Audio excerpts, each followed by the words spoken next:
বাংলাদেশের মানুষ একটা জিনিসকে কখনো ইগনোর করতে পারবে না, সেটা হচ্ছে সামার সিজন। অনেক গরম, হয়তো ছাতা নিয়ে বের হওয়াতে রক্ষা, না হলে অবস্থা আরো খারাপ হয়ে যেত। ঘাম বেশি হচ্ছে, তারপরে পানি পিপাসা বেশি লাগতেছে।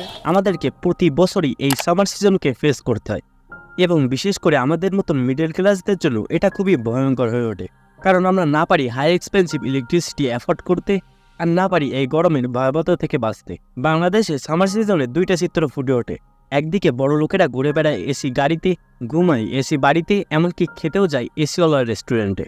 অন্যদিকে ফুটে উঠেছে এর ঠিক বিপরীত চিত্র, যেখানে বাংলাদেশে প্রায় 85 লক্ষ মানুষ হোমলেস, যেখানে এই তপ্ত গরমে রাস্তার পাশে শুয়ে আছে হাজারো পথশিশু, যেখানে 18 লক্ষ মানুষই বাস করে নর্দমার সাথে। তবে কি এই বিষয়টাকে একবারও ভাবান না যে এই গরমে তাদের কি অবস্থা? তো চলো শুরু করা যাক। দুপুর গড়াতেই তেতে উঠছে পথঘাট, বাতাসেও ভ্যাপসা গরম। দাবদাহের কারণে দিনমজুর ও খেটে খাওয়া মানুষ বেশি ভোগান্তির শিকার। তাপমাত্রা আরও বাড়তে পারে বলে জানিয়েছে জেলা আবহাওয়া অফিস। এই বছরটা হতে যাচ্ছে বাংলাদেশের ইতিহাসের সবথেকে হটেস্ট ইয়ার। এই ইমেজটার দিকে একটু লক্ষ্য করেন, যেখানে সৌদি আরব, ওমান, এমনকি আফ্রিকার কিছু দেশের চেয়েও এবছর সবথেকে বেশি গরম পড়তে চলেছে বাংলাদেশে। এখন তো শুধু সামার সিজন শুরুই হলো, বাট এর মধ্যে টেম্পারেচার 40 ডিগ্রি প্লাস চলে গেছে। বাট এখন কোয়েশ্চেনটা চলে আসে, হঠাৎ করে এতটা গরম কেন?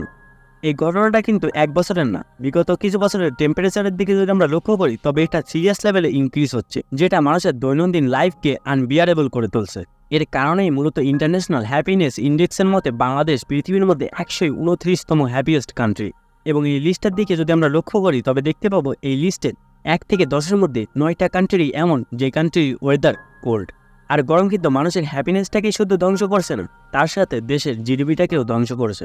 কারণ বাংলাদেশে প্রায় 80% মানুষ এমন যারা ফিজিক্যাল লেবার রিলেটেড কাজ করে, যার ফলে তাদের কাজ কখন হয়? দুপুরের সময়। এবং এই 80% মানুষের উপরেই কিন্তু দেশের 1/3 জিডিপি ডিপেন্ড করে।